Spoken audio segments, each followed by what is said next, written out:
First full week done. I am so happy because the first full week's done. There's a football game that starts in 20 minutes that I will be probably 30 minutes late for. So I wanted to talk to everybody first about all the magic that happened this week. Hey everybody, welcome back to History Forge. My name is Taylor Hamlin, and I'm going to review the first week of doing an active PBL along with all the other information that we had. So we're just going to jump right into it. I'm going to start with what went awesome, and then I'm going to jump right into kind of what went meh and how I'm going to fix it. We had 4 really great, I would call, successes with this first week and the interventions and the resources that I talked about in the last video. We had some great successes with that stuff. It was amazing. The first one definitely was the fact that I started with categories.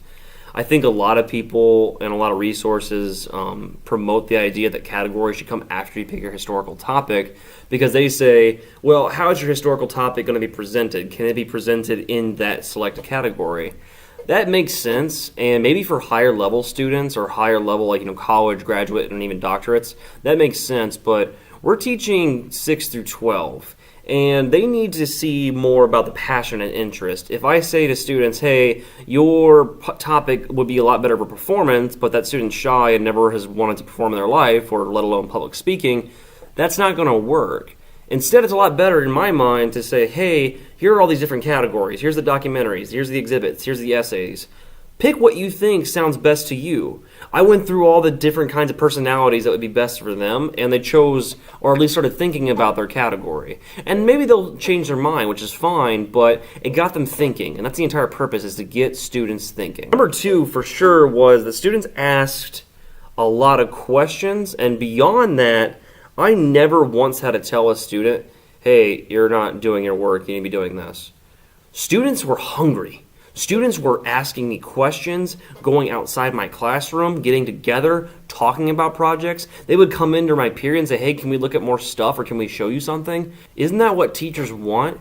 Teachers want students to be lifelong learners. If my students are asking me questions, looking for articles outside of the classroom, and mind you, not assigned as homework, not for extra credit, none of my prompting, they're just doing it. Because we're giving them 9-month-long projects that they want to do based off their interests, so they care about it. Number 3, for sure, holy interventions. I had so many interventions that came in that were spot on and great. My school is fortunate enough where we have study halls where we have 5 or 6 students come in and they're assigned to me every other day. And normally I can trade kids out and we can do interventions with them, and normally it's kind of a hassle. A lot of kids don't want to be there. A lot of it is just like, hey, get your homework done and then read. But the kids were a lot more engaged. They wanted to learn things. They were looking for articles. Again, not prompted, not for extra credit, nothing. They were just doing it. They were taking in resources, thinking, gathering, seeing how things are connected. Exactly what we want students to do. Number 4, and I've already said it, but students were doing extra research with no prompting, no extra credit, and no lesson, nothing. They were doing it by themselves, and it was so great. I loved it. And again, I can't express this enough. It's what teachers want to see out of their students. So those 4 things especially worked really well. Now, of course, there were things that went wrong, and I like the idea of omitting mistakes that I made or mistakes that I could see being fixed. And I think all the mistakes are fixable. Number 1, I need to go through the reflection questions better. A lot of students took the reflection questions, and they didn't really answer them that well, or they didn't put a lot of thought into them. For example, like today I asked the students, what kind of history is your town known for, or what is your town proud of, things like that. And I got a lot of, we live in a capital of a state, and so a lot of students said that, but no one really reached deeper than that. Or asked them, do you have a family member that's associated with an historical event? And again, no student really said anything about that. They just kind of said, my dad lived through this, or my mom did this, and that's it. They didn't really have a conversation. And so I think the reflection questions could be a lot bigger. I think they could be turned into actual real activities instead of just being kind of things I use as filler time. And I really need to put more precedence on them. We did turn them into portfolios. We did download every answer to the question and started building identity sheets. And I think that'll help, but I definitely think I could have spent more time on it. And I really also think that would have helped with number 2. The students were picking a lot of the same topics, and a lot of the topics were picked because of modern day politics or things that were happening. I had a lot of students pick things about the environment, and I had a lot of students pick things about the KKK or something that was related to the Confederate flag and the Confederate statue. And that's not a bad thing. I'm glad that they're finding relevance with the present and the past. That's good. In fact, I want to promote that. However, I think a lot of students are just jumping on the bandwagon because it sounds like a good topic and they see other people doing it.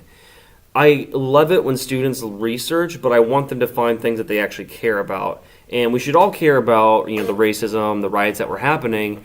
However, students should also be really focusing on things that maybe they're going to fix in the one day in the future. Like if a student really knows they have a passion for medicine and medical, or just that they know they want to be in the health profession, then a lot of what they do should be related around that. And then number 3. So I said that I had great interventions during select times with certain students. However, in class, I wish I had more time for interventions.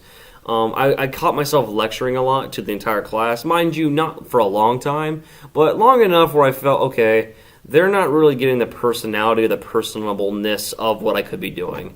I think it would have been a lot better to maybe say for 5 or 10 minutes the outline of what we're doing and give some guidance, and then make it a mission to break up the entire class into groups of maybe 3 or 4, and make it my part that this week would be about moving around those groups and really trying to hammer home certain ideas. All right, so that was the big stuff for the week. I'm going to post on Tuesday next time just because Monday is Labor Day. So only go out and enjoy your time with each other. So looking forward to seeing you guys again. Take care.